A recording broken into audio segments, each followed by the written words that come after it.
to nova košulja? To je tata. To nova torbica.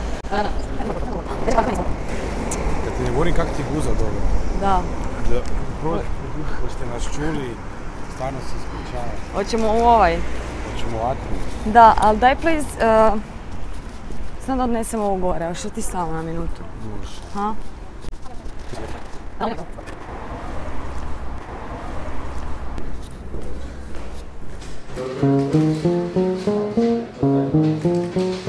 Hej, daj sam, tu sad ću reći, sam dana, daj tu sjeti. Evo se slobodno, možeš se sjeti. Hvala. Ja sam Mila, drago mi je. Ja sam Luka. Evo Luka, budite ljubazni. Ja ću vam samo dati jedan upitnik da nam ispunite. Šta? Za prvi pregled. Za pregled? Da. Ovo vam upitnik o zdravlju. I sad došli na pregled, ja sam došli s njom. Meni piše da imate pregled u 14 sati. Rodić, ali tako? Znači prvo vam je upitnik o zdravlju i iza imate dvije pregledice. Potpis ide na prvu i na zadnju stranicu. Ako nešto nije jasno, pogledajte. Ovdje su vam navedene samo moguće dijagnoze bolesti. Nije mi rekla ništa.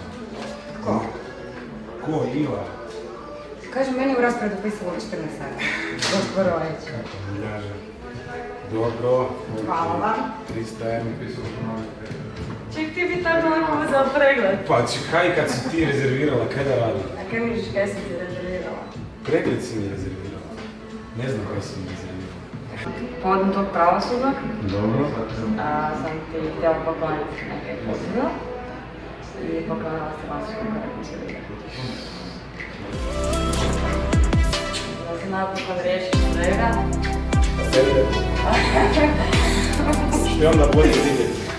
Meni se nećeš nikad riješiti. Nećeš ti nikad. Kad je to?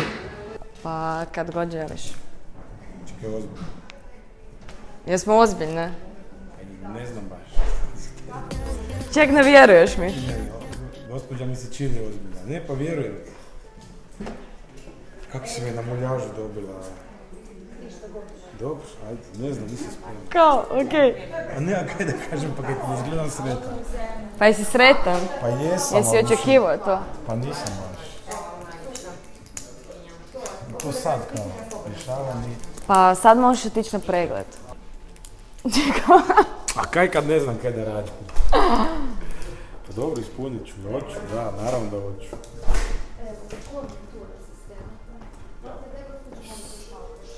To nije to mali Ako ovo poklon. nije najbolji poklon na svijetu, onda nije ništa. Je najbolji poklon na svijetu.